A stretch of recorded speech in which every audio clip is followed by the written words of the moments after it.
4 स्थानों पर हर व्यक्ति से पाप होता है। संसार का ऐसा कोई मानव नहीं है जिसने पाप नहीं किया हो।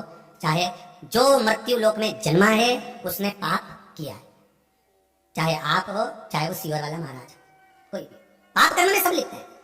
4 स्थानों पर हर व्यक्ति से पाप होता है। पहला, झाड़ू लगाते समय छोटे छोटे जीव मर जाते हैं, उसका पाप माथे चढ़ जाता है।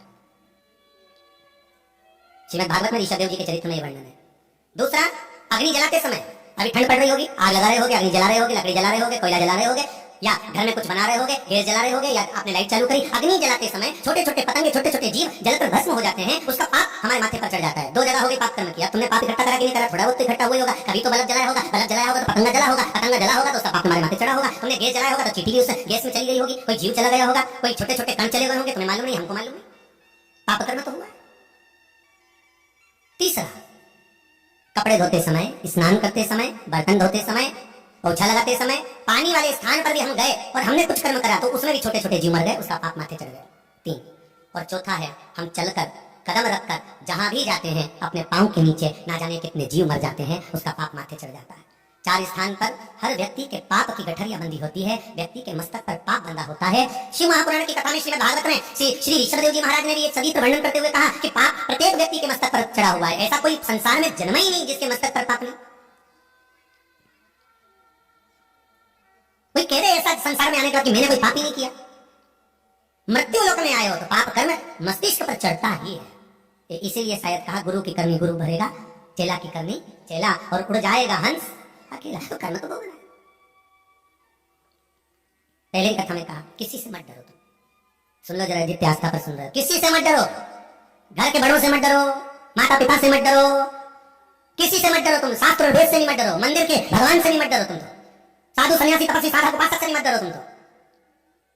पर डरना अपने कर्म से डरना, क्योंकि कर्म का भोग तो परमात्मा को भी भोगना पड़ता है। आप डरो मत किसी से, पर कर्म से डरो ना कि हम क्या कर्म कर रहे हैं, हम कितना झूठ, हम कितना प्रपंच, हम कितना छल, हम कितनी बेईमानी, हम किस ओर जा रहे हैं। मत बुरे कर्म कर बंदे वरना पछताएगा, भगवान की आंखों से तू बच नहीं पाएगा, तू बच नहीं पाएगा। अरे ओ अज्ञानी मत करना दानी। कर्म का भोग तुम्हें भोगना है। मां जानकी जी ने एक चिड़िया को कैद में रखा तो जानकी जी को कैद में जाना पड़ा। राम जी ने छुपकर बाली को मारा था, उस बाली ने कृष्ण अवतार में छुपकर भगवान कृष्ण के चरण में बाण मारा था। कर्म का भाग है, भोगना तो पड़ेगा। उस जन्म में नहीं भोगे तो दूसरे जन्म में भोगोगे, दूसरे जन्म में नहीं भोगे तो तीसरे जन्म में भोगोगे, पर भोगना तो पड़ेगा। कई लोग कहते हैं, गुरुजी इतनी बड़ी बीमारी हो गई, बड़ी तकलीफ हो गई, इतनी बड़े रोग आ गया, इतनी बीमारी आ गई, ना तो मैं बाजार में कुछ खाती, ना कहीं मैं जाती, और ना मैंने किसी के यहाँ दिल दुखाया। गुरुजी इसके बाद भी इतनी बड़ी बीमारी, इतना बड़ा रोग आ गया, जांच गई मुंबई, डॉक्टर ने कह दिया ऐसा हो गया। बताओ अब मैंने किसका क्या बिगाड़ा था। हम भी बोले, जी तूने कुछ नहीं बिगाड़ा, पर पूर्व में जो करके आए हो, पूर्व में जो करा है उसको कौन काटे। इसीलिए बार बार कहते हैं, कुछ जैसे ये मंगल परिवार ने, गुप्ता परिवार ने, शर्मा परिवार ने, कुछ सत्कर्म अपने कमाओ। दुनिया भर कमाते हैं साहब। दुकान खोली है तो कमाने के लिए खोली है, फैक्ट्री डाली है तो कमाने के लिए डाली है। कमाओ, व्यापार करा है कमाने के लिए, नौकरी करिए कमाने के लिए, कराओ कमाओ, मना नहीं है, पर कमाने के साथ में उस कमाई का थोड़ा सा भाग सत्कर्म में लगाते चलो। क्यों रे भैया, केवल सारे धर्मों में केवल हिंदू धर्म एक ऐसा है जिसमें दान की महत्वता कही जाती है। गरुड़ पुराण में दान की महत्वता, विष्णु पुराण, पद्म पुराण, अग्नि पुराण, नर्मदा पुराण, नारद पुराण, वराह पुराण, ब्रह्मवेता पुराण, ये सारी पुराण उठा के देखो, सारी पुराण में, चाहे शिव महापुराण हो चाहे भागवत पुराण हो, जितनी पुराण होगी सारी पुराण में कुछ अध्याय तो केवल दान के लिखे गए कि दान करो, धर्म करो, पुण्य करो, सत्कर्म करो। दान धर्म पुण्य सत्कर्म करो। ये मकर संक्रांति आ गई, क्या करना है, दान करो। लिख दिया खिचड़ी का दान करो, तिल्ली का दान करो, लड्डू बनाओ, तुम भी खाओ और दान भी करते जाओ। क्यों का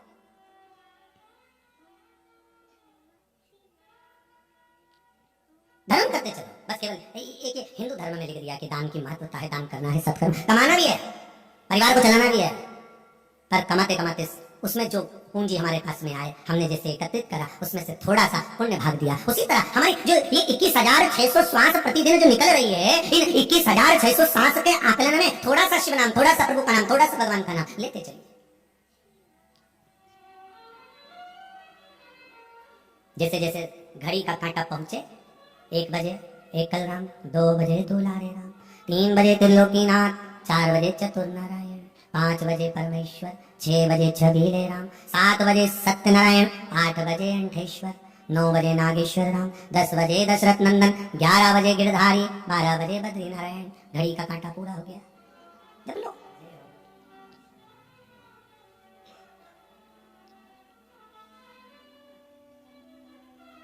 उसने दिया है। घड़ी बनाने वाले ने भी कहा था 1 बजे तो 1 बजे एक अलार्म बोल लेना, एक बार नाम बोल लेना। घड़ी की सुई भी चलते चलते चलते चलते वो 1 बजे वो घंटा भी बोले ना, टन मतलब भज। भिलाई की कथा में कहा था कि कुछ ऐसा इंतजाम कर दे भगवान कि मोबाइल में जब व्यक्ति झूठ बोले तो मोबाइल चिल्ला चिल्ला के बोले। भिलाई की कथा में कहा था। अब एक मशीन ऐसी आना चाहिए कि घड़ी में जैसे ही 1 बजे जितने लोग बैठे उसी समय को 1 बजे चिल्ला कर बोल दे, राम बोल ले, शिव बोल ले, कृष्ण बोल ले। ऐसी ऐसी ऐसी घड़ियां बनवाना पड़ेगी थोड़ी बहुत। तो तुम भी तैयारी में रखो, जब आस्था पर सुन रहे कहीं ऐसी घड़ी हो ना कि 1 बजे चिल्ला के बोले राम बोल राम बोल राम बोल, जब तक वो बंद नहीं होगी तो एक पे टिकी रहे, जब तक 1 सेकंड तक वो बोलती रहे राम बोल राम बोल राम बोल, शिव बोल शिव बोल शिव बोल, कृष्ण बोल कृष्ण बोल। फिर 2 पे आए, फिर चिल्ला के बोले ओ भैरू राम बोल कृष्ण बोल शिव बोल। बड़ी मुश्किल से मिलेगा ये शरीर, बड़ी मुश्किल से मिला।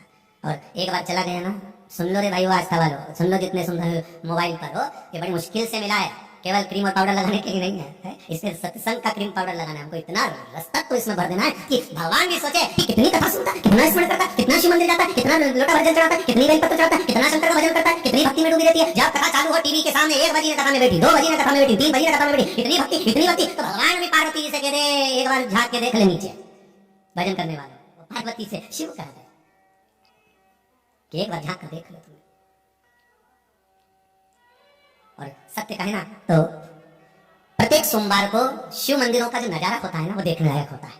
प्रत्येक सोमवार को शिव मंदिरों में जो दीप लगाए जाते हैं, पशुपति व्रत के 5-5 दिए जब माता लेकर जाती है, सवेरे थाली सजाकर लेकर जाती है, पूजन करने जाती है, शाम को फिर पूजन की थाली लेकर जावे और भगवान के सामने जब दीप प्रकट करती है तो वो नजारा देखने के लिए होता है महाराज। उसका एक आनंद ही दूसरा होता है, उसका एक आनंद ही दूसरा। महाराज शंभु शरणे पड़ी मांगू घड़ी रे दुख काटो, दया करी ने दर्शन आपो, दया करी ने दर्शन आपो। भगवान शिव की कथा कहती है आपका सत्संग, आपका भजन प्रबल। कल कथा में कुंडेश्वर महादेव का स्मरण था अपन ने। 84 महादेव में 40वें नंबर पर है। कौन से महादेव है? कुंडेश्वर। क्या देते हैं वो? कुंडेश्वर महादेव का स्मरण करने पर क्या मिल जाता है, क्या प्रदान करते हैं वो, क्या दे सकते हैं वो?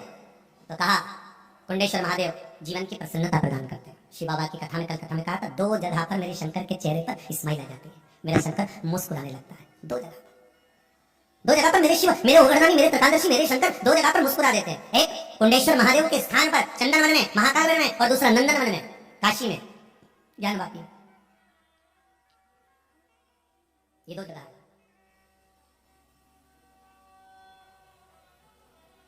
एक बार स्कंद पुराण, काशी खंड, अभिमुक्तेश्वर, विश्वेश्वर और ज्ञानवापी, तीनों का क्रम बहुत ध्यान देना। ज्ञानवापी काशी में, काशी विश्वनाथ के पास, वापिस मेरे शंकर के पास आ गई। 352 साल के बाद मिली है ज्ञानवापी वापिस। इसलिए कल कथा में कहा था कि खुशियां मनाना चाहिए कि वो ज्ञानवापी वापिस शिव जी को प्राप्त हो, जिसका लेख स्कंद पुराण में है, मत्स्य पुराण में है, वो ज्ञानवापी हमें प्राप्त हो। महाराज देवाधिदेव महादेव एक बार माता पार्वती जी को नंदन वन घुमाने के लिए लेकर गए। शिव महापुराण अशोक सुंदरी का जन्म, वो जन्म के समय पर ज्ञानवापी की महत्वता का दर्शन कराया है। मेरे देवाधिदेव महादेव, मेरे शंभो माता पार्वती को आज नंदन वन लेकर जा रहे हैं। नंदन वन चलो पार्वती जी, भ्रमण के लिए चलते हैं, चलो पार्वती जी। और बहुत बहुत ध्यान देना महाराज जी, शिव के धाम में, शंकर के दरवाजे पर, परमात्मा की चौखट में, शिव महापुराण में अगर आप पहुंचे हो, भगवान शंकर के दरवाजे पर पहुंचे हो, या आस्था चैनल पर या मोबाइल पर भी शिव पुराण की कथा सुन रहे हो, तो समझना कि हमारे पाप ना जाने कितने क्षीण हो गए होंगे, हमारे पाप ना जाने कितने समाप्त हो गए होंगे, तब जाकर हमें भगवान की यह कथा प्राप्त हुई है।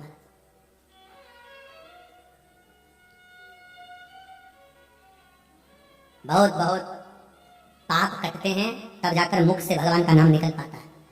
पुण्य की गुल्लक भराती है तब जाकर कोई बड़ा गिफ्ट आता है। गुल्लक भरोगे कोई गिफ्ट लाएंगे। हमारे एक बच्चे लोग तो आदत में उनके देखते बड़ी मिट्टी के गुल्लक में 1 1 रुपया 1 1 रुपया 1 रुपया, और मम्मी कहती थी उनसे, माँ कहती थी क्या आएगा इसमें 1 1 रुपया भर के रखा, तुम पर जनता हो गया, उसमें नोट तो डाल।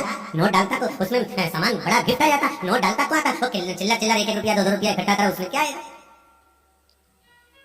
पर पुण्य की गुल्लक जब भराए, ये मंगल परिवार, ये शर्मा परिवार, ये गुप्ता परिवार, ये पुण्य की गुल्लक, इनके पूर्वजों की भराई, तब तब कुछ मिला है, वो भी मकर संक्रांति के अवसर पर, जब दुनिया तरसती है केवल स्नान करने के लिए, केवल स्नान। और कथा भी कौन सी चल रही, मानसरोवर मिला उसने, और सही है बिल्कुल। जो भी मिला है भोले तेरे ही दर से मैंने पाया है, जो भी मिला है भोले तेरे ही दर से मैंने पाया है, मैंने पाया है। मानव की देह मिली है तेरा ही नाम मैंने गाया है, मैंने गाया है। डम डम तेरा डमरू बाजे, पाप मेरे हैं भागे भोले तो मिल गया है, शंभो तो मिल गया है। कभी काशी में कभी उज्जैनी, मन मेरा है लागे भोला मेरा मिल ही गया है, भोला मेरा मिल ही गया। भगवान शिव प्राप्त हो। 84 लाख योनियां काटने के बाद मनुष्य की देह मिली, और वो मानव का शरीर भी हम गंवा रहे तो कोई मतलब था। बड़ी मुश्किल से मिला महाराज। भगवान शिव पार्वती से कहते, पार्वती कहाँ जाना है? पार्वती जी कहती है मुझे एक बार आप दर्शन के लिए लेकर चलिए, एक बार आप मुझे लेकर चलिए दर्शन के लिए, दर्शन के लिए। और नंदनवन लेकर गए, नंदनवन लेकर गए तो पार्वती जी के मन में एक भाव प्रकट हो गया। पार्वती जी के मन में भाव है, प्रभु ये नंदनवन आप मुझे लेकर आए हो, इस नंदनवन का निर्माण किसने किया है? आप कोई आपसे पूछ ले कि उज्जैनी का निर्माण किसने किया, कोई आपसे कह दे सोमनाथ जी के उस पावन धरा का निर्माण किसने किया, मल्लिकार्जुन की उस पावन श्रीशैलम की धरा का निर्माण किसने किया, भीमा शंकर की वो पावन धरा, वो वेदनाथ बाबा की पावन धरा, बाबा धाम का उस भूमि का निर्माण किसने करा? शंकर जहां पर विराजमान हुए उस भूमि का निर्माण करने वाला कौन है? कोई दूसरा नहीं। ब्रह्मा जी को जब भगवान सृष्टि खंड का वर्णन कराते हैं तो ब्रह्मा जी कहते हैं प्रभु आप पहले ये बता दो कि मैं आपको कहां कहां पर विराजमान करूं, आप कहां कहां रहेंगे? शंकर भगवान कहते हैं मुझे विराजमान करने के लिए केवल आप स्तुति करेंगे और मैं विराजमान हो जाऊंगा। शिव का मंदिर कहां बनना है, कैसे बनना है, कब बनना है, किसको बनवाना है, किसके हाथ से बनवाना है और कौन बनवाएगा, ये शंकर निश्चित करते हैं, कोई दूसरा नहीं कर सकता। इसको शिव निश्चित करते हैं।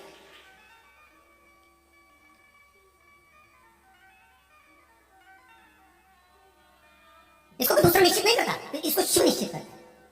कल किसी बालक ने एक भारत की भूमि का एक फोटो भेजा, भारत के नक्शे का, भारत माता का, और उसमें उस बालक ने केदारनाथ जी से एक सर्कल बनाना प्रारंभ करा कि 12 ज्योतिर्लिंग जहां जहां पर है, उस सर्कल को बनाते बनाते बनाते बनाते बनाते बनाते पूरे भारत की भूमि पे से केदारनाथ जी से उत्तराखंड से चालू हुआ, विश्वनाथ पर गया, फिर नीचे गया, फिर रामेश्वर होता हुआ, फिर इधर इधर घूमता घूमता वो सर्कल बनाता बनाता बनाता फिर मल्लिकार्जुन की जगह पर आया, भीमा शंकर की जगह पर आया, वेदनाथ जी की जगह पर आए, की जगह पर महाकाल जी आए। ऐसा पूरा राउंड बनाते बनाते जलेबी जैसा बनाते बनाते आखिरी में उसने एक बिंदु लाकर छोड़ दिया कुबेरेश्वर धाम। क्योंकि भारत की भूमि पर मध्य में है मध्य प्रदेश, और मध्य प्रदेश के भी मध्य में है सीहोर।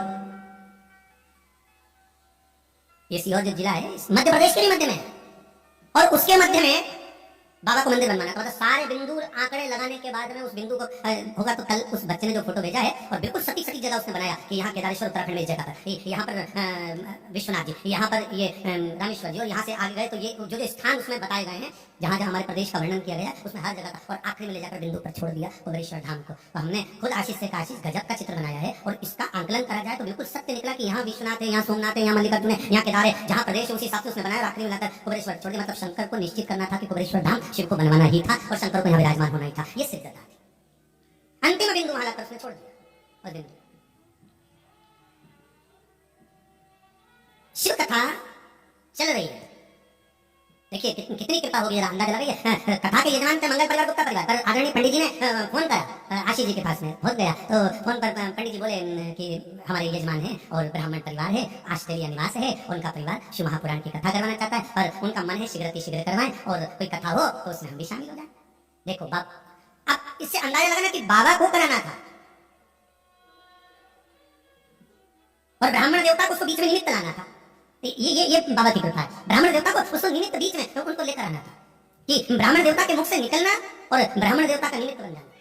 और मैं कहूंगा ऐसे ब्राह्मणों के लिए भी मैं वर्णन करूंगा, बहुत बहुत साधु बात है कि आपने अपने यजमान के लिए कम से कम ये भाव रखा तो सही, आपने अपने यजमान के लिए भाव प्रकट तो करा कि हमारे यजमान शिव महापुराण की कथा करवाना चाहते हैं, कोई व्यवस्था हो। और आशीष जी ने कहा कि कथा में यजमान तो है, मंगल परिवार भी है, गुप्ता परिवार भी है, और दोनों परिवार ऐसे हैं अलमस्त रहने वाले, आनंद में रहने वाले, उसमें आप शामिल हो सकते हो। तो उन्होंने कहा कर दीजिए, आप तो भगवान की कृपा हो। और बाबा ने ऐसी करुणा करी और शामिल कर दिया। धन्यवाद था मेरे ब्राह्मणों के चरणों को नमन है। ऐसे बहुत बहुत साधुवाद जो यजमान के कल्याण का कार्य भी कर रहे हैं, यजमान हित का महाराज। पर कहीं शिव की कृपा थी, शंकर को उसमें सम्मिलित होना है, बनवाना है शिव को। और फिर कहूंगा पशुपति व्रत करने का विचार आप लोग कई बार करते हो कि मैं सोमवार से करूंगी, अगले सोमवार से करूंगी, मालूम पड़े वो टल गया। तो टाला भी किसने है? शिव जी ने। और अगर करवा ही रहा है तो कौन करवा रहा है? शिव करवा, कोई दूसरा नहीं।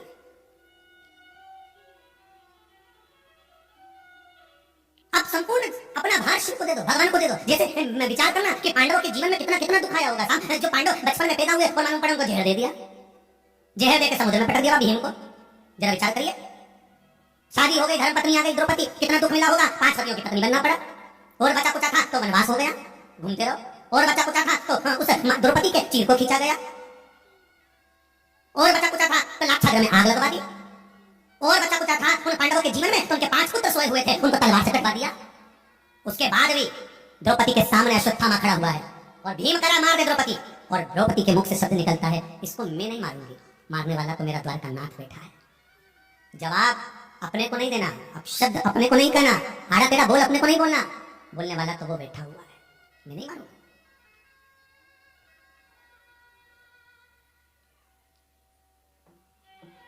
मैं मार नहीं सकता, मैं इसको मार नहीं सकती। अब जरा विचार करिए कितना समर्पण होगा पांडवों का, कितना समर्पण होगा। ये विश्वास जागृत हो तो शिव मिल जाए। एक बेटी ने पत्र में लिखा है,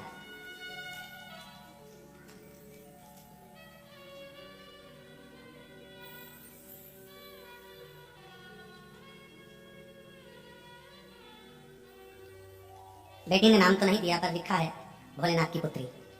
उसने लिखा है, मैं नीट की परीक्षा 2 बार दे चुकी थी, सिलेक्शन नहीं हुआ। बहुत भगवान के मंदिर जाती थी, पूजन करती थी, पर मेरा सिलेक्शन नहीं हुआ तो मैंने मंदिर जाना छोड़ दिया। अब मैं ना तो मंदिर जाती थी, ना मैं पूजन करती थी, ना देवताओं को मानती थी। मेरा ध्यान में भटक गया था, मैं दूसरे धर्म की ओर अग्रण्य होने लगी थी। पर एक दिन शिव महापुराण की कथा बेटी ने पत्र में लिखा है, छोटा सा पत्र अलग लगाया है और बाकी का पत्र अलग। शिव महापुराण की कथा मैंने सुनी, वापिस मेरे मन में भाव जागृत हुआ कि क्यों ना शिव के मंदिर चलते हैं, और शंकर के मंदिर में वापिस पूजन अर्चना करना प्रारंभ करी। शिव मंदिर में जाना वापिस चालू कर दिया। तो मेरे मन में ये विश्वास जागृत हो गया है कि अब की बार मैं परीक्षा में पास हो ही जाऊंगी, ये पक्का हो गया है। भटक गई थी मैं, मेरा मार्ग भटक गया था, पर मुझे वापिस जागृत कर दिया, वापिस जागृत। और वही भाव है हमारा, ना घर के भरोसे हूं, ना परिवार के भरोसे हूं, भोलेनाथ दया करना, मैं तेरे भरोसे हूं। अब उसको सौंप दो, अब उसके ऊपर छोड़ दो। एक किसी ने पत्र लिखा है,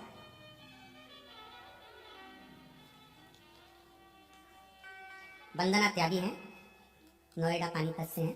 उन्होंने पत्र लिखा है, जीवन में बहुत कष्ट था गुरुदेव, और ऐसी कृपा बाबा ने कर दी कि हर तरह से कष्ट ही कष्ट था, पर बाबा ने कृपा कर कर एक कोरोना महामारी के चलते बहुत तकलीफ बढ़ा जीवन पर। शिव महापुराण ने बल दिया, दुकान करी, और उस दुकान से बाबा ने इतना दे दिया कि मेरा सब कार्य सफल हो गया। ये पत्र में उसने लिखा। बहन आप यहाँ बाबा की कृपा, हर हर महादेव। शिव कृपा करे, शंकर दया करे, भोलेनाथ दया करना, मैं तेरे भरोसे हूं। भगवान के भरोसे पर,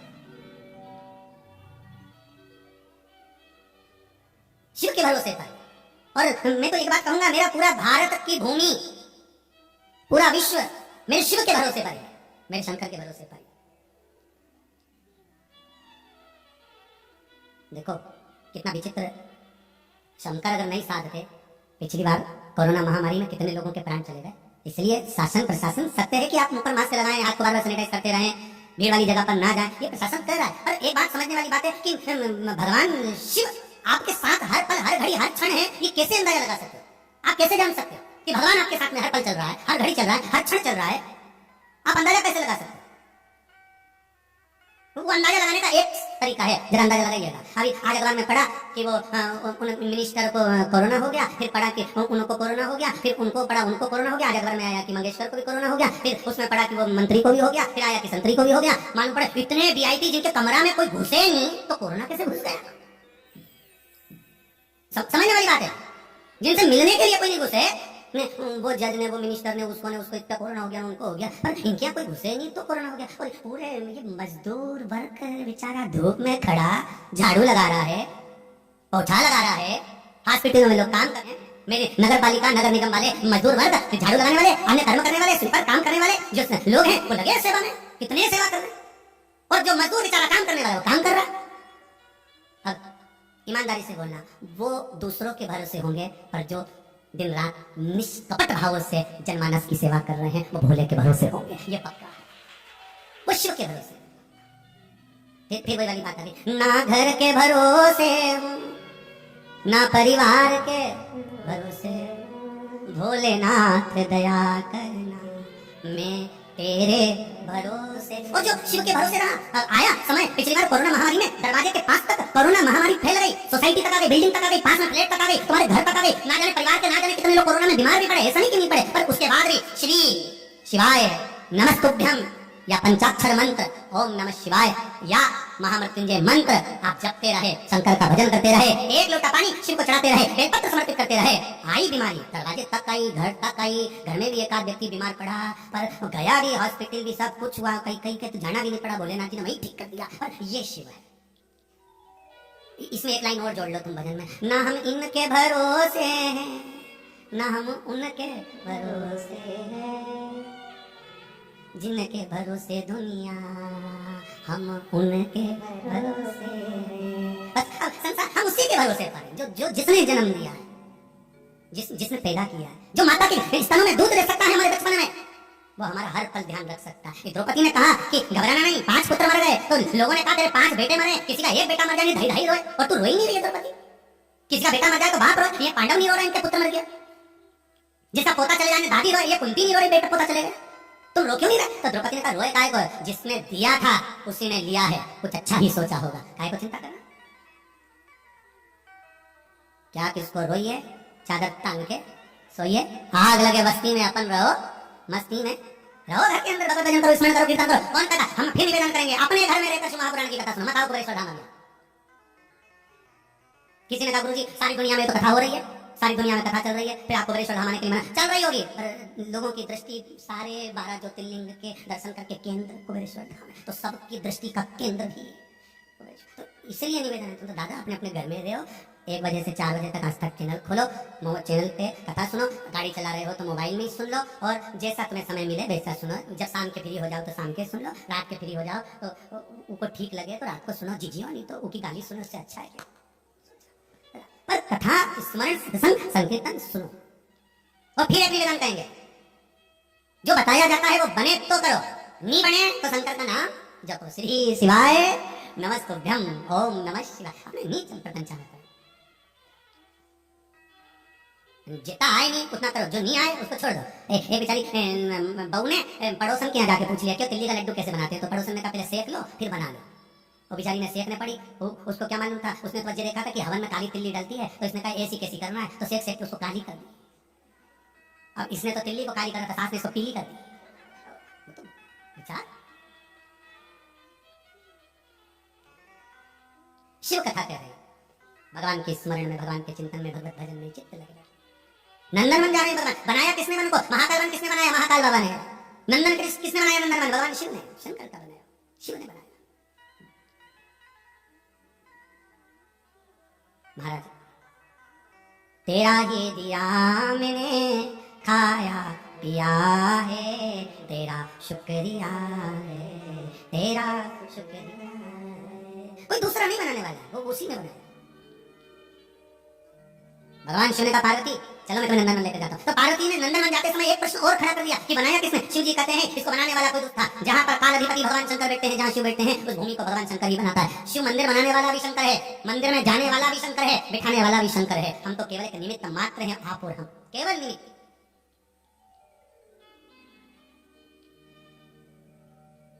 केवल एक निमित्तता हमारी है। एक विचार करिएगा, अपने अपने घर में बैठे हो आप सब लोग, आस्था चैनल के सामने कथा सुन रहे हो, मोबाइल पर सुन रहे हो, एक विचार करिएगा, आप लोग जो दान करते हो, आपको कोई बोलने आता है कि दान करो? आपको कोई कहता है कि तुम दान करो? पर आपको दान करने की प्रेरणा कि भैया मकर संक्रांति आ गई, चलो गौ माता के निमित्त दान दे रहे, गुड़ चले जाएगा, गाय खा लेगी, या मंदिर के निमित्त दान दे रहे, या वृद्धाश्रम के निमित्त दान दे रहे, या किसी गाय को रोटी, ये निमित्त आपको भीतर से कोई बोलने के लिए नहीं आया। पर कोई बोलेगा नहीं ना कि ये करो तो तुम कर नहीं सकते, पर भीतर से ये आत्मा, ये मन जब भगवान के चरणों में रमता है तो ये भीतर से कहता है कि मेरा मन कर रहा है कि आज मैं सत्कर्म कर लूं, आज मैं थोड़ा सत्य बोलूं, आज मैं भगवान का पूजन कर लूं, आज मैं गाय माता को रोटी दे दूं, आज मैं गौ माता के निमित्त से दान दे दूं, आज मैं मंदिर के निमित्त से निकाल दूं। ये भीतर से जाता है, पुण्य भी भीतर से निकलेगा, पाप भी भीतर से निकलेगा। अब हमें पहचानना है कि पुण्य का मार्ग पकड़ना है कि पाप का मार्ग पकड़ना है। पार्वती जी ने कहा बाबा ये बताओ, आपके द्वारा बना हुआ भवन, आपके द्वारा बनाया हुआ वन में व्यक्ति ऐसे ही प्रवेश कर जाता है? बहुत सुंदर संवाद है मानसरोवर शिव महापुराण का। क्या शंकर के धाम में, शिव की भूमि पर, शंकर के धाम में, शंकर की भूमि पर व्यक्ति ऐसे प्रवेश कर जाता है, ऐसे पहुंच जाता है? महाराज भगवान शिव कहते हैं नहीं, देखो पार्वती, कोई सोचे कि ये साधु है, ये सन्यासी है, ये तपस्वी है, ये साधक है, ये उपासक है, ये भगवंत है, तो ये बैकुंठ जाएगा, ये पक्का नहीं कि बैकुंठ जाएगा। और किसी को लगता है कि ये बहुत बेकार कर्म कर रहा है, ये नरक जाएगा, तो ये भी पक्का नहीं कि नरक जाएगा। देवराज का चरित्र पहले दिन की कथा में कहा था, मरने के बाद कहाँ चले गया? बैकुंठ। क्यों गया? कि माता जी ने एक लोटा पानी चढ़ाया था शंकर जी, चले गए। एक लोटा पानी माता जी ने चढ़ाया, उसका फल मिल गया। शिव जी ने एक सुंदर संवाद नंदनवन प्रवेश में कहा, सुनो पार्वती, एक साधु, एक सन्यासी, एक तपस्वी, एक साधक,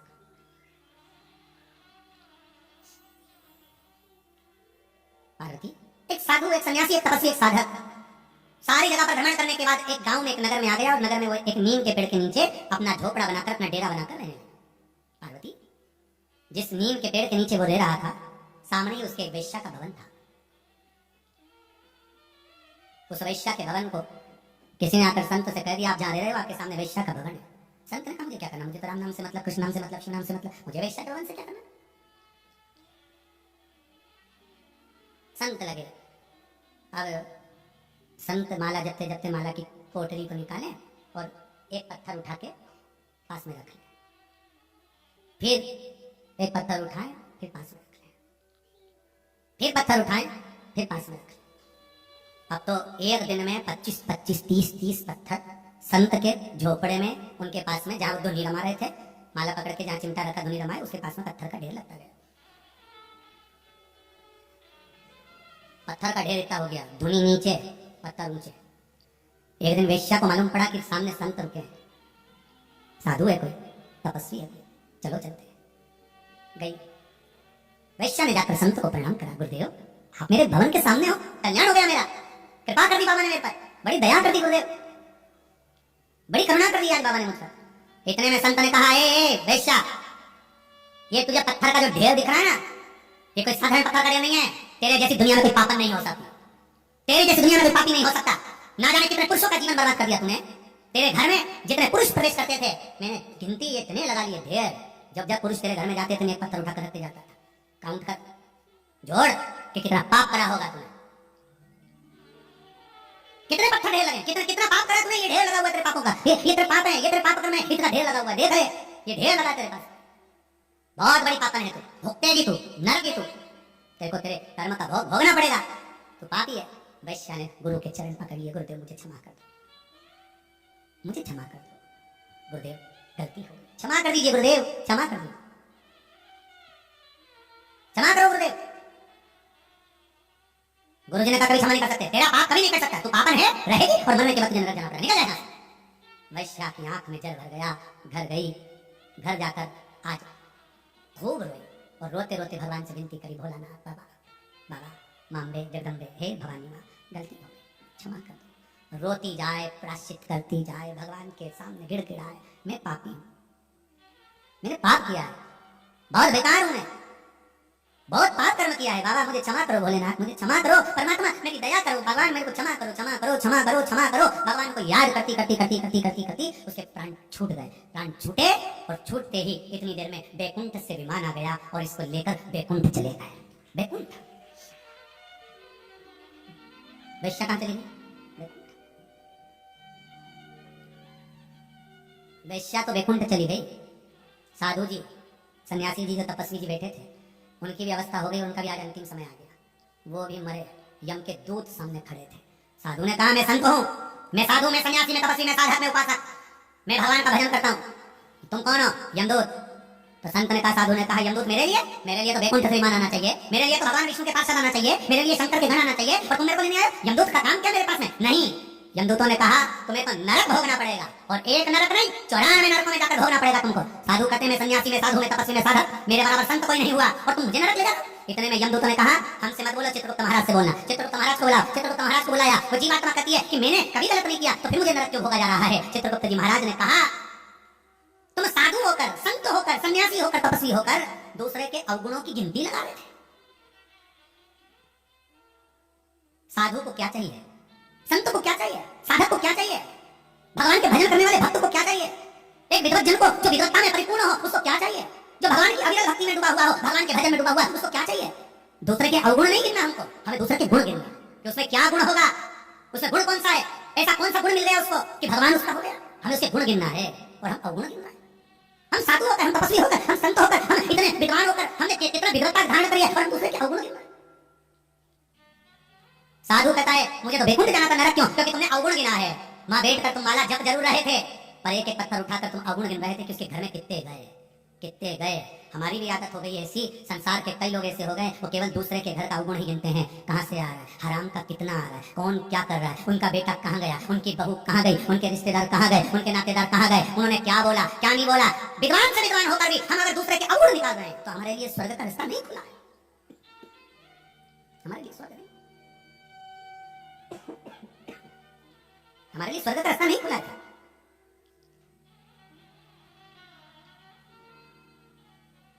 किसी के भीतर भी देखना तो गुण देखना, गुण देखिए आखिर क्या कारण है जो दुनिया के लोग शंकर की भक्ति में डूब गए, क्या कारण है जो दुनिया के लोग एक लोटा पानी चढ़ा रहे, क्या कारण है कि बाबा ने मुझे अपने धाम में बुलाया, क्या कारण है कि वो शिव की भक्ति में डूब गए। आज अगर गुप्ता परिवार, मंगल परिवार, शर्मा परिवार कथा कर रहा है, क्या कारण होगा, कौन सा पुण्य, हमें गुण ढूंढना उसका कि ऐसा क्या कारण।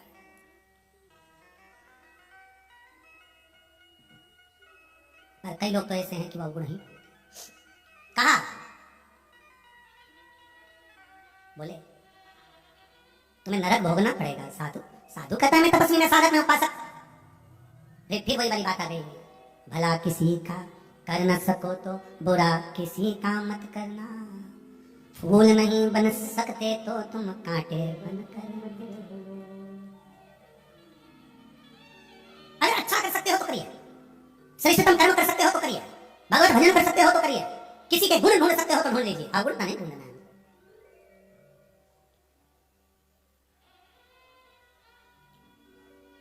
महाराज ओगड़गामी भगवान शिव कह रहे हैं कि ये जरूरी नहीं कि आप बहुत साधु हो, सन्यासी हो, तपस्वी हो, साधक हो, उपासक हो, बहुत बड़े संत बन गए हो तो आपको लगे कि आप बैकुंठ चले जाओगे। हो सकता है हम दूसरे के पाप गिन रहे हो, बेकार कर्म गिन रहे हो, हम लोगों के अवगुण गिन रहे हो, जरूरी थोड़ी ना कि आपको बैकुंठ ही मिलेगा। एक पापी देवराज नामक का ब्राह्मण पाप कर्म करता था तो भी बैकुंठ चला गया, तो भी शिव के धाम चले गया। कोई भरोसा नहीं है भाई, बहुत ध्यान देना हो। इस अंदाजे में आप भी मत रहना जितने आस्था पे कथा सुन रहे हो, जितने मोबाइल पे सुन रहे हो कि हम तो बहुत कथा सुने हैं तो हम तो सीधे बैकुंठ ही जाएंगे, तो इस अंदाजे में नहीं रहना हो सकता है कि हम किसी के अवगुण भी गिन रहे हो, कथा में बैठकर हम ये भी गिनती लगा रहे हो कि मूछ वाला भैया कितने नाम ले लिया। सही है, तो ये भी तो अंदाजा, तो जरूरी है कि हम केवल कथा ही सुनने बैठे हैं। हाँ, 1 मिनट में कितने नाम लेता है, कितना आर्य होगा, कितना लग रहा, भगवान भगवान। फिर अवगुण गिनने में बैठे तो मन में आया बताओ कथा में कितनी सज धज के बैठी भाई, कोई तो तुम कथा सुनने बैठे हो कि अवगुण गिनने बैठे हो? फिर अवगुण गिना। आधे से ज्यादा लोग ये तैयारी बैठे, महाराज क्या बोलने वाला है, उसमें से क्या निकाल के काट के जनता को भेजना। बस अवगुण निकाला, फिर निकाला, तेरा क्या होगा रे कान्या।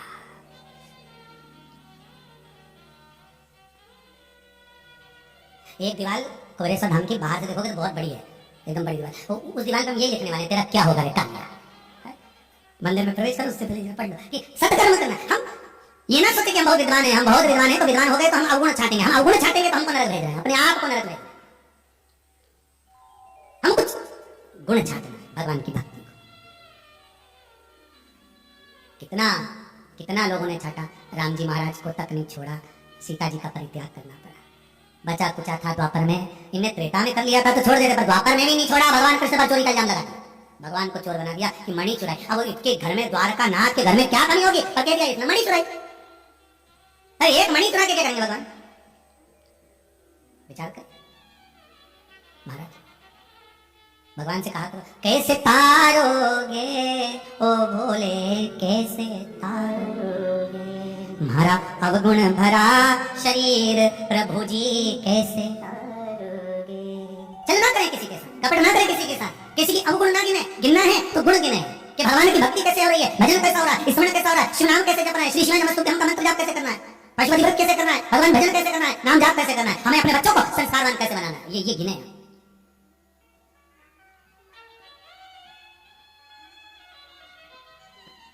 भगवान शिव कर रहे हैं पार्वती नंदन वन में, काशी में वही प्रवेश करता है।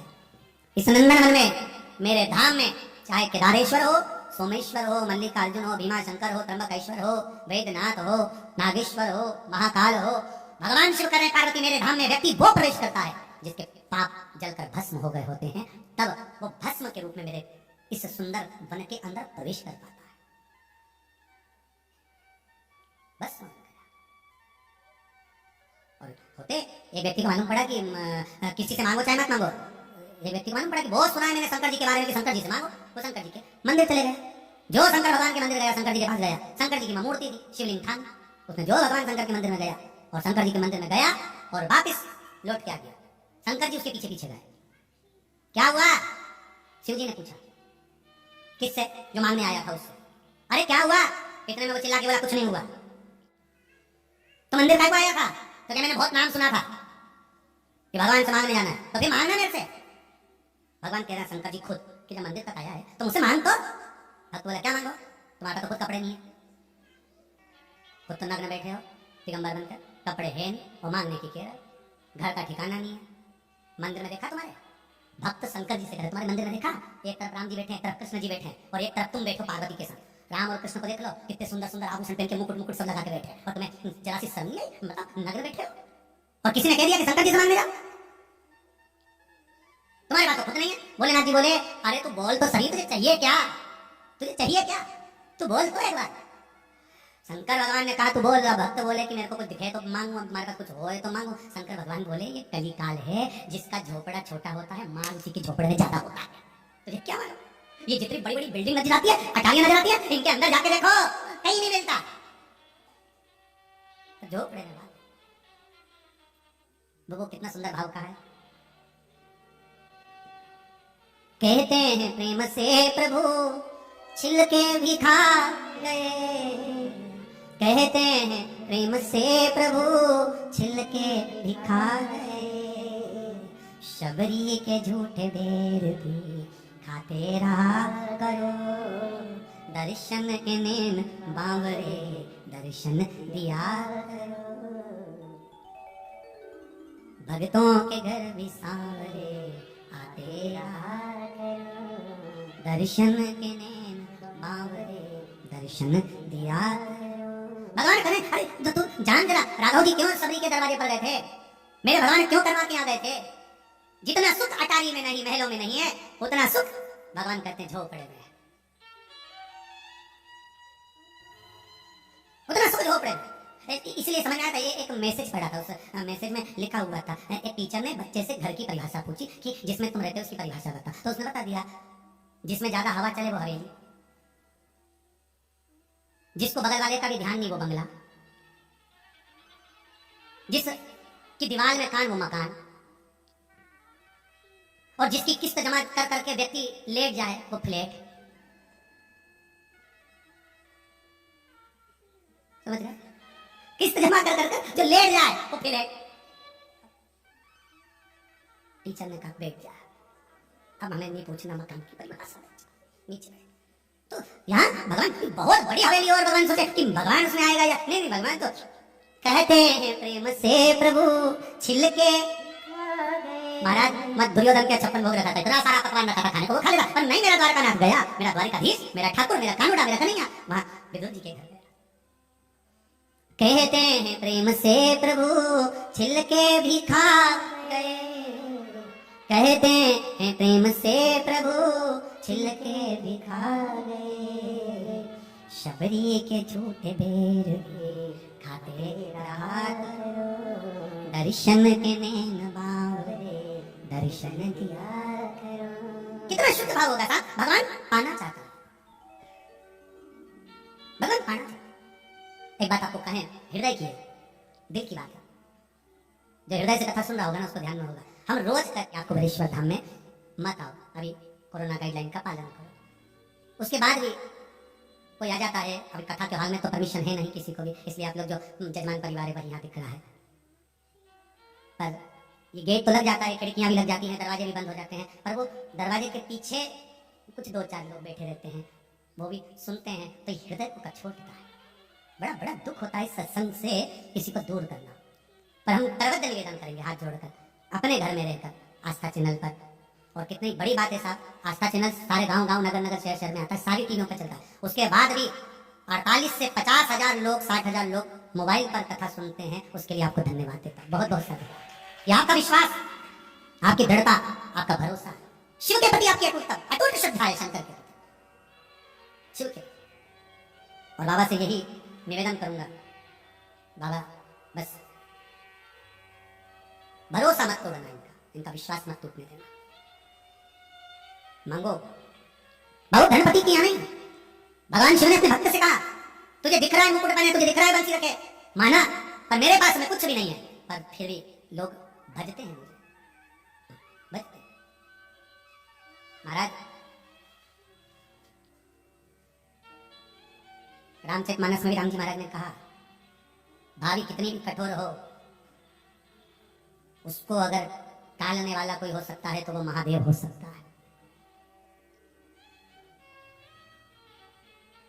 भावी टालनहार केवल एक शिव है। भाग्य में लिख दिया कि ये दुख है, और आपने इस मस्तिष्क को ले जाकर, इस मस्तक को ले जाकर, शरीर को ले जाकर शिव के चरणों में अगर छोड़ दिया, झुका दिया, नमन कर दिया, प्रणाम कर दिया, तो भी मेरा ओघड़दानी, मेरा शिव उसको पलट सकता है, मेरा शिव बदल सकता है। अकाल मृत्यु वो मरे जो काम करे चंडाल का, काल उसका क्या बिगाड़े जो भक्त हो महाकाल। शंकर की उपासना करने, उसके भाग्य में कुछ गलत लिखा दिया ना तो टाल देता। ये पत्र में लिखा किसी ने भेजा है।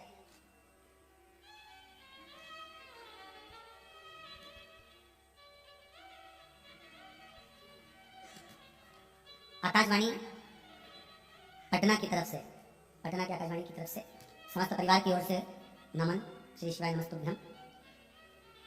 लिखा है गुरुदेव, माँ जगतजननी जगदम्बा दुर्गा भवानी की हम पूजन करते हैं। माँ की पूजन खूब करी, पर जब से शिव महापुराण की कथा सुनी है तब से शंकर की पूजन भी कर रहे हैं। गुरुदेव, एक अदालत में प्रॉपर्टी का केस अड़ा हुआ था, जिसके लिए पूरा प्रयास कर लिया गया था, पर वो केस नहीं सुलझा। नवरात्र में आपने 81 फूलों का वर्णन करा था, जिस फूल को चढ़ाने का बोला था वो पुष्प हमने समर्पित किया, और उसके 15 दिन बाद ही हमारा निर्णय आ गया और हमारे पक्ष में पूरा केस पलट गया। गुरुदेव, ये पत्र में लिखा है, किसी पत्र में लिखा है।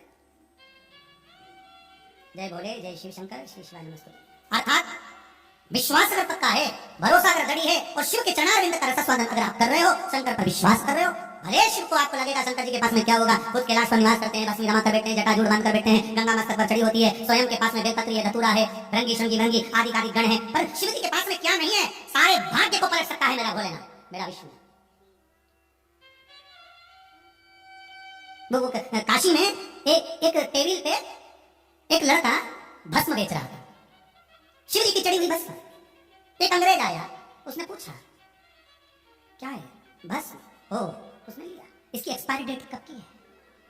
भस्म के लिए पूछा। भस्म बेचने वाले ने उस अंग्रेज का मुख देखा और देखते से उससे कहा, इसकी एक्सपायरी डेट तो नहीं मालूम, परंतु ये जब तक तेरे सिर पे लगती रहेगी तेरी एक्सपायरी डेट खसकती रहेगी। ये भस्म जब तक तेरे मस्तक पर लगती रहेगी, ये भस्म जब तक तेरे सिर पर लगती रहेगी, तब तक तेरी एक्सपायरी डेट खसकती रहेगी। ये त्रिपुंड, तिलक, बिंदी, भगवान के चरणारविंद का चंदन, जल हम मस्तक पर चढ़ाते क्यों हैं? हमारा भाग्य में कुछ गलत लिखा हो तो उसको सुधार देना।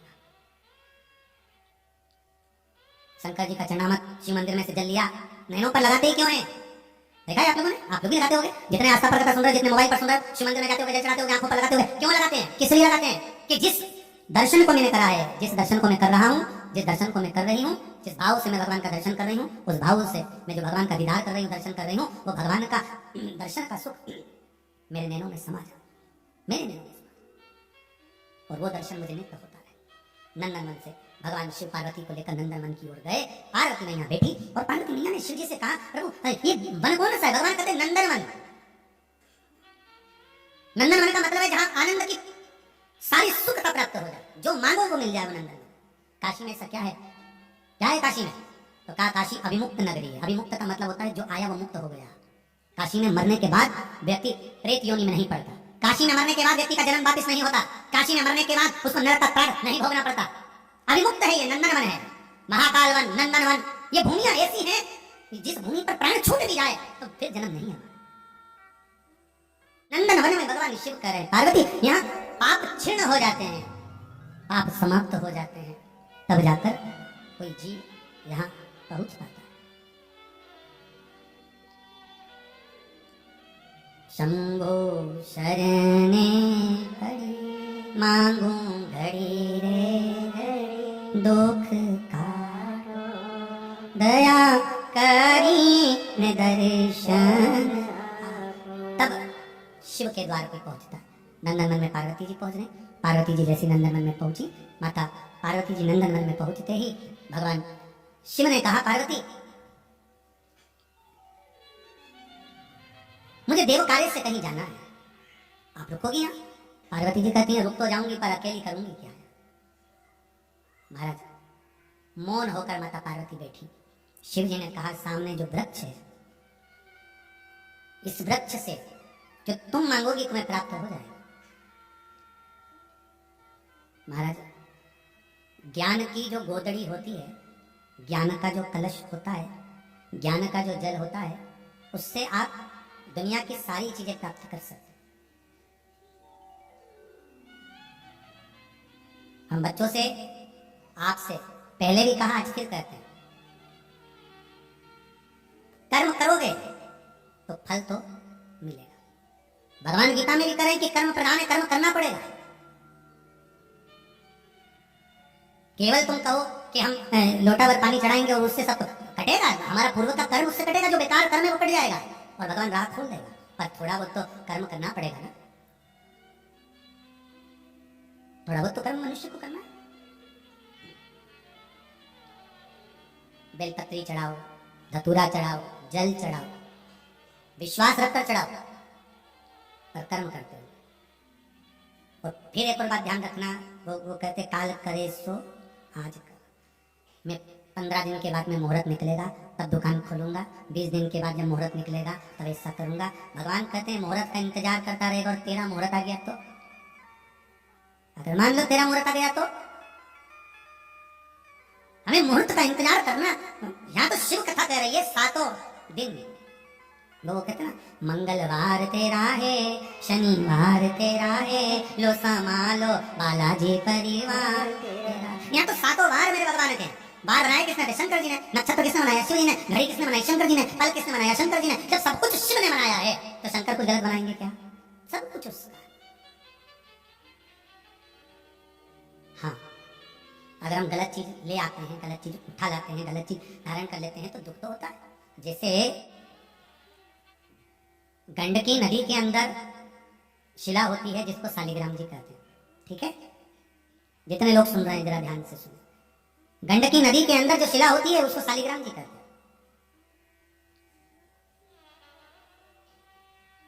जो जल के अंदर से प्रकट हो रही हो, जो जल के अंदर से निकाली जाए,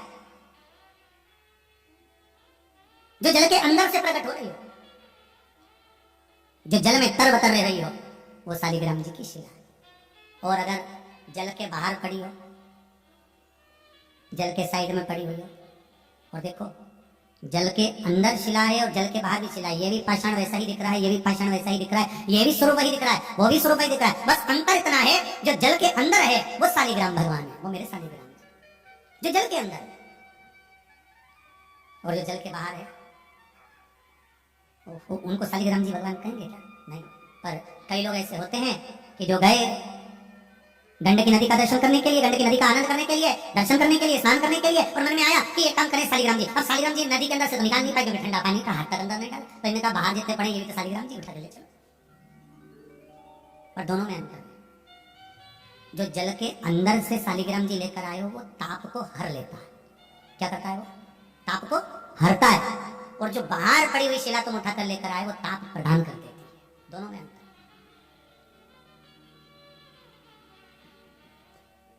जो जल के अंदर है वो शालिग्राम भगवान चक्रधारी, एक कीड़ा होता है गंडकी नदी में, वो शिला को उकेरता जाता है, एक चक्र की आकृति, एक शंख की आकृति वहां प्रकट हो जाती है, वो उसको उकेर रहा है, वो उसको बना रहा है, तो वो शालिग्राम भगवान है। और जो शिला साइड में पड़ी है उसका ही नाम है मरद, उसको भी कहा, उसका भी एक नाम है शिव तत्व का। ज्ञान की वापी से, ज्ञान की वापी से, ज्ञान के कुंड से, ज्ञान के सरोवर से, ज्ञान के जलाशय से, ज्ञान के उस पात्र से माता पार्वती जी ने शिव स्मरण करा है, शंकर का स्मरण कर उस वापी से माता पार्वती जी सामने रखे हुए वृक्ष से उसी समय हाथ में जल लेकर संकल्प लेकर जो वृक्ष पर छोड़ती हैं, माँ उस वापी से सम्मुख में खड़े उस वृक्ष से अशोक सुंदरी को प्रकट कर लेती है। किसको प्रकट करा? अशोक सुंदरी, शिव की पुत्री। बहुत ध्यान दीजिएगा महाराज, भोलेनाथ जी की कृपा है, आप कभी काशी जाएं तो पहले तो ज्ञान वापी का दर्शन नहीं होता था, पर अब अगर आप काशी जाएंगे, जो काशी का विकास हुआ है उसमें आप दर्शन करेंगे तो ज्ञान वापी का दर्शन जरूर होगा। और प्रयास करना, वहां जो विद्वान ब्राह्मण बैठे हों, पंडित जन बैठे हों, गुरु जन बैठे हों, ब्राह्मण जन, पंडा जन बैठे हों, घाट के जो ब्राह्मण होते हैं, जो पंडित होते हैं, पंडा होते हैं, उनको नमन करते हुए कहना, गुरुदेव इस ज्ञान वापी का थोड़ा सा आचमन करा दीजिए, थोड़ा सा जल दे दीजिए। तो ज्ञान वापी का आचमन करने को मिल जाए तो ठीक, नहीं तो ज्ञान वापी का मात्र दर्शन स्मरण जीवन का सुख दे जाता है। अभिमुक्तेश्वर, विश्वेश्वर और ज्ञान वापी भगवान शिव का, भगवान शंकर का। जैसे मेरे ओघड़दानी आए, आते सी जो देखा पार्वती जी की गोद में एक कन्या बैठी हुई है, एक बेटी बैठी हुई है, भगवान शिव ने पूछा ये कौन कन्या है? पार्वती मैया तुरंत उसी समय पर बोली, भोलेनाथ आप ही क्या कर गए थे कि आप वृक्ष से कुछ मांग सकते हो। मैंने उस वृक्ष से मांगने का प्रयास करा पर नहीं हुआ, तब मैंने इस कुंड का स्मरण करा और इस वापी से जल लेकर, संकल्प लेकर, फिर मैंने उस वृक्ष से एक कन्या को प्रकट करा, ये मेरी पुत्री है अशोक सुंदरी। और देखिए शिव और पार्वती का उस अशोक सुंदरी से कितना लगाव होगा कि शंकर भगवान ने अपने संपूर्ण परिवार में सबको स्थान दिया, तो अशोक सुंदरी को भी स्थान दिया। शंकर जी का जहां जल प्रवाहित होता है, शिवलिंग पर चढ़ा हुआ जल जहां से निकल कर जाता है, वहां बीच में जो मोटी लाइन होती है वो अशोक सुंदरी का स्थान, वो अशोक सुंदरी की जगह।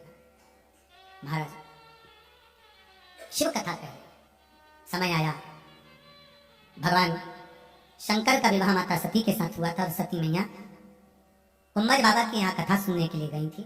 वहां उनका मन नहीं लगा था, मन में आ गया था कि शरीर को त्यागना है, शरीर त्यागने का भाव प्रकट हो गया था, तो पिता के घर में जाकर शरीर का त्याग कर दिया था। वही सती माता हिमालय राज के यहाँ पार्वती बनकर प्रकट हुई थी और माता पार्वती के रूप में पधारी थी, जिनका विवाह भगवान देव अधिदेव महादेव भगवान शिव के साथ हुआ है। भगवान शंकर ओघड़दानी त्रिकालदर्शी कैलाशी अविनाशी शिव दूल्हा बने हैं, पार्वती मैया दुल्हन बनी है, शिव बना, पार्वती बनी है, दोनों का मंगल विवाह यहाँ पर हो रहा है।